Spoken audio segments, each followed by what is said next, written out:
આદ્ય શક્તિ દેશ્વરી અને સફલ કરો મમ કામ, દેવી તમારા ચરણમાં તમને વંદો વારંવાર. સમગ્ર સૃષ્ટિનું સંચાલન કરનાર, જગતની પરંબા શક્તિ અને એ શક્તિના અનેક રૂપો છે. અને એ પરંબા શક્તિએ સતયુગની પરંપરાથી કળિયુગની પરંપરાને જીવંત રાખી છે. એવા ચારણ શક્તિમાં જેનું મોખરે સ્થાન છે એવા ભગવતી આઈ સોનલમાના આજ ગુણગાન ગાવા છે.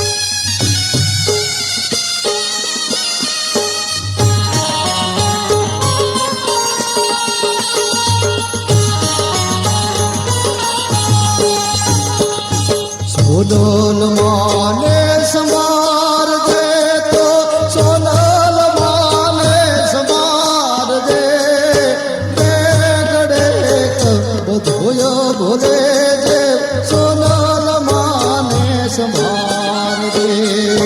સોનલ માને સંભાર દે તો સોનલ માને સંભાર દે, એવા ગડે બધોય ભોલે જે સોનલ માને સંભાર દે, એવા ગડે બધોય ભોલે જે સોનલ માને સંભાર દે.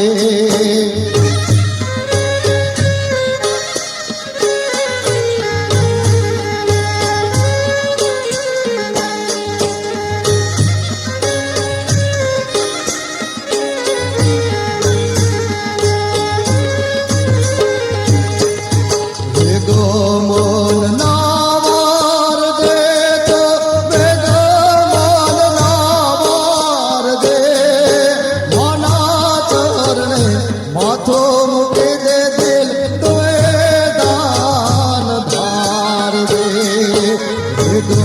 મોલ નાવાર દે તો મોલ નાવાર દે, એવા માના ચરણે માથો મૂકે દે દિલ તોય દાન ધાર દે. એવા ગડે બધોય ભોલે જે સોનલ માને સંભાર દે, એવા ગડે બધોય ભોલે જે સોનલ માને સંભાર દે.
તસ્યૈ નમઃ તસ્યૈ નમો નમઃ યા દેવી સર્વભૂતેષુ શક્તિરૂપેણ સંસ્થિતા નમઃ તસ્યૈ નમો નમઃ યા દેવી સર્વભૂતેષુ લક્ષ્મીરૂપેણ સંસ્થિતા નમઃ તસ્યૈ નમો નમઃ. હાથ પર રાખવાનો છે અને જમણા હાથથી ભગવાનને માતાજીને આપણા જમાડવાના છે. ઓમ પ્રાણાય સ્વાહા, ઓમ અપાનાય સ્વાહા, ઓમ વ્યાનાય સ્વાહા, ઓમ ઉદાનાય સ્વાહા, ઓમ શમાનાય સ્વાહા. મધ્ય કિંચન પાણીયમ સમર્પયામિ. એક વખત જલ પધરાવો.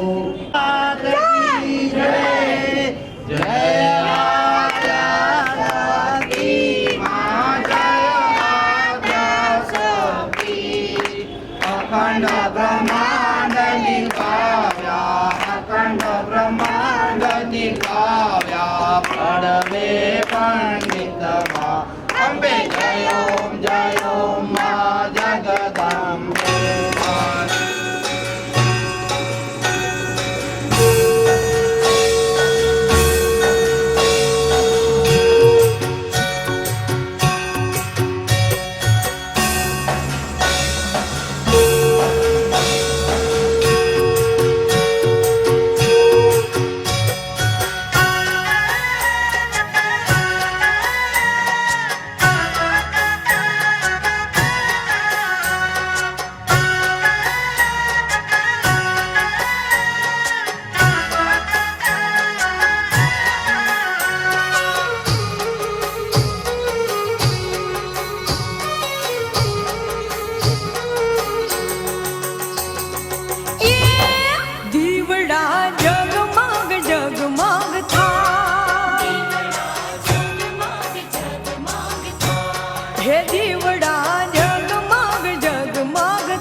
જય માતાજી. આપ સૌનું હાર્દિક સ્વાગત છે. ચારણ સમાજ સેવા મંડળ કાંદિવલી તરફથી આપ સૌનું હાર્દિક સ્વાગત છે. સોનલ બીજની આપ સૌને હાર્દિક શુભેચ્છા. આશા રાખીએ છીએ કે આજનો દિવસ આપણો ઘણો સારો ગયો હશે. અગર ના સારો ગયો તો અમે અમારી માટે અહીંયા પ્રસ્તુત છીએ. તો આજની સાંજની શરૂઆત કરીએ એક નાનકડા નાટકથી. આ શ્રી સોનલ ઈશ્વરી પુસ્તકમાંથી તૈયાર કરેલું અને સોનલ માના જીવન પર આધારિત એક નાટક સોનલ માનું જીવન. સોનલ માનું જીવન હંમેશા આપણા માટે પ્રેરણાદાયક જ રહ્યું છે. સોનલ માએ એવા ઘણા કાર્યો કર્યા છે જે ઇતિહાસમાં છવાઈ ગયા છે. ચાલો જઈએ સોનલ માના નાનકડા નાનપણમાં અને જોઈએ તેમનું સ્વભાવ કેવું હતું. ઓમ નમઃ શિવાય. ઓમ નમઃ શિવાય. ઓમ નમઃ શિવાય. ઓમ નમઃ શિવાય. ઓમ નમઃ શિવાય. ઓમ નમઃ શિવાય. ઓમ નમઃ શિવાય.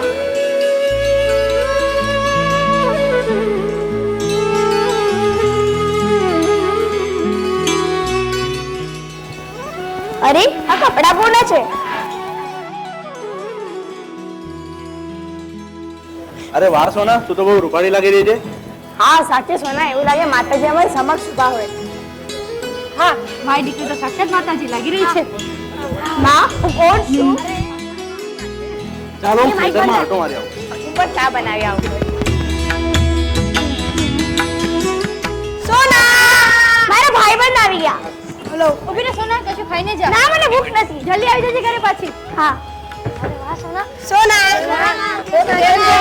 હું મજામાં છું, તમે લોકો કેમ છો? મજામાં. હાલો ને આપણે આજે શેરીઓમાં ઠેરી રમવા. હાલો ચલો.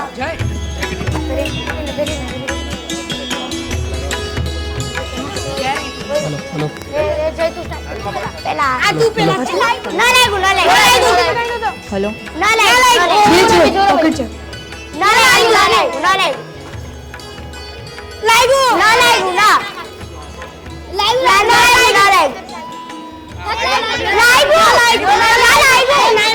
લાગ્યું ના તું તારી દાદાગીરી બતાડે છે તારા સાથે લઈ રમ છું જા કટી કટી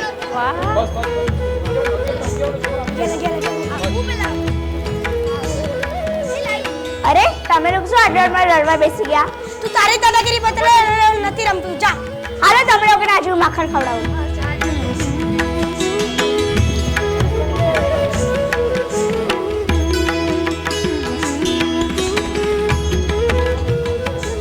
આમ સોનલમાં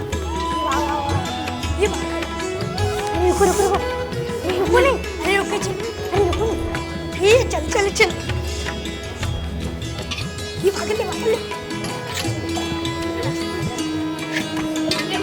ये भागो भागो એ છોકરી આ શું કરી રહી છે આ કઈ મફત નથી થતું ચલ તને તારી માં આગળ લઈ જાઓ તમે મને એક પેલો કહેવાનું જવાબ પછી હું હાલું હા બોલ તમે કેટલા વર્ષના છો 60 વર્ષની થઈ તને શું છે શરમાતી નથી આ પૂછતા તમે 60 વર્ષથી માખણ ખાજો આજે અમે એકવાર ખાધું તમારું શું જાય છે વાહ ગગી તું તો બહુ હોશિયાર છે જા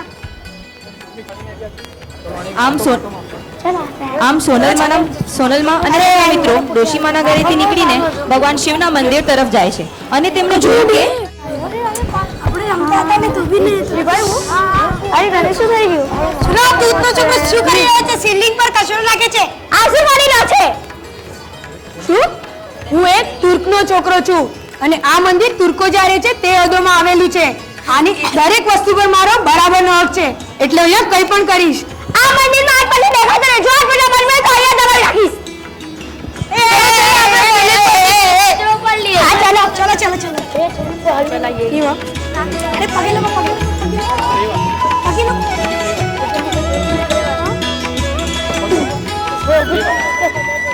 વાહ ચલો વાહ તમે લોકો અહીંયા બેસી વાજો તમે લોકોને શિવધન શીખડાવી હાલો હાલો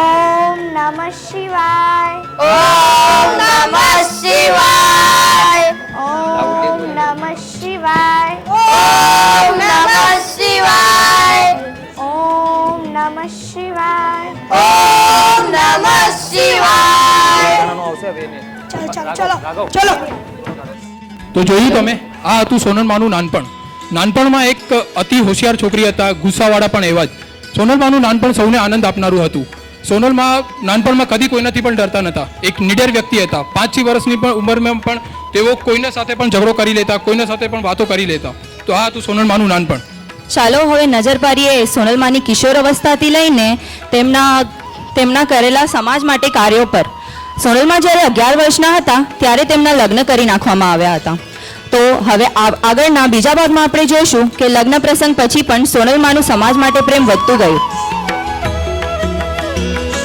રામ રામ બેનો રામ રામ રામ રામ ભાઈ બા સુખી રે કેમ છે બધા ઘરમાં બસ બધા બરોબર તમે કેમ છો બસ મજામાં મને હવે એવું લાગે છે કે નાની બંને દીકરીઓના લગ્ન કરી નાખવા જોઈએ હા બંને દીકરીઓ મોટી થઈ ગઈ છે બંને દીકરીઓને સારું સત્પર મળે તો સારું ઘર જોઈને આપણે લગ્ન કરી દેવાનું જો તમારી મંજૂરી હોય તો હું સિદ્ધિ મામા સાથે વાત કરું તેમનો છોકરો રામ મને સોના માટે યોગ્ય પાત્ર લાગે છે હા તો તું તારી રીતે વાત ચલાવ ઠીક છે વિચારો સીતારામ રામ રામ બેનો રામ રામ અરે સોના શું થયું આટલી ઉદાસ કેમ દેખાય છે તે સાંભળ્યું આપણા લગ્નની વાત થઈ રહી હતી હા સાંભળ્યું આપણા ગામમાં આ જ ઉંમરે તો છોકરીઓના લગ્ન થતા હોય છે પણ મારી લગ્ન કરવાની જરાય ઈચ્છા નથી પણ આપણા બાની તો ઈચ્છા છે આપણે તેમને ના કહીશું તેમને દુઃખ થશે અને ક્યારેક ને ક્યારેક તો લગ્ન કરવાના જ છે ઠીક છે બાની ઈચ્છા માટે હું લગ્ન કરી લઈશ પરંતુ મારી આમ સોનલમાં લગ્ન કરવા માટે રાજી થઈ જાય છે અને વાત્સુભાઈ અને હમીર બાપુ સોનલમાના લગ્નની વાતો કરવા માટે સીધી મામા પાસે જાય છે રામ રામ ભાઈ રામ રામ રામ રામ રામ રામ મામા રામ રામ બેટા આવો આવો બેટા શું થયું આજે કેમ આવું થયું આવવાનું અમે સોનાના લગ્નની વાત કરવા માટે અહીંયા આવ્યા છે અને અમને લાગે છે કે તમારો દીકરો રામ એના માટે યોગ્ય પાત્ર રહેશે એટલે અગર તમારી મંજૂરી હોય તો આપણે લગ્નને દિવસ નક્કી કરીએ વાત તો તમે સારી કરી પણ આ વર્ષ ઘણું માઠું ગયું છે અને ખેતરમાં ઘણું નુકસાન થયું છે આ વર્ષે નહીં થઈ શકે તમે અગર 10-12 મહિના રૂકી જતા હો તો તમે નિશ્ચિત રહો લગ્નની બધી જવાબદારી હું લઉં છું જો તમારી મંજૂરી હોય તો આપણે આ જ વર્ષે લગ્ન કરીએ. હા એ સારું કીધું. ઠીક છે બેટા, અમારી મંજૂરી છે. ઠીક છે બાબા. ઠીક છે, ચલો ચલો. ઠીક, રામ રામ. રામ રામ. આમ સોનલમાના લગ્નની તારીખ નક્કી થાય છે અને સોનલમાના લગ્ન રામભાઈ સાથે થઈ જાય છે અને લગ્ન પછી રામભાઈના ગામ ગાદોઈમાં પહોંચે છે અને ગામના એક મંદિરમાં લગ્ન પછીની વિધિ ચાલુ હોય છે, જ્યાં બધાને એક ચમત્કાર જોવા મળે છે.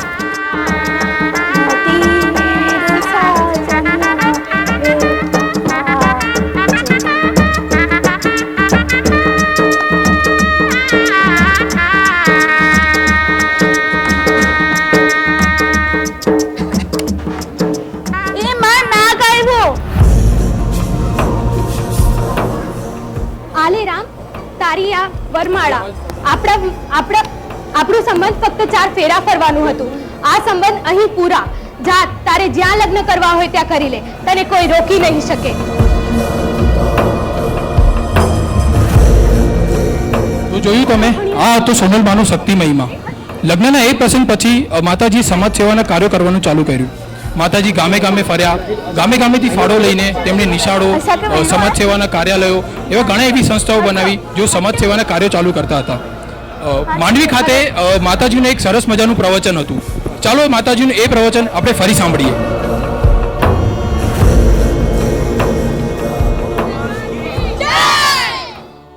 આજે અહોભાગ્ય અમારા કે જ્ઞાતિ ગંગાના દર્શન થયા. ઘણા દિવસોની ઈચ્છા હતી તે આજે પાર પડી. તમે સૌ પોતાની તકલીફો વેડીને અહીં પધાર્યા છો તેની માટે હું તમને સૌને આભાર માનું છું.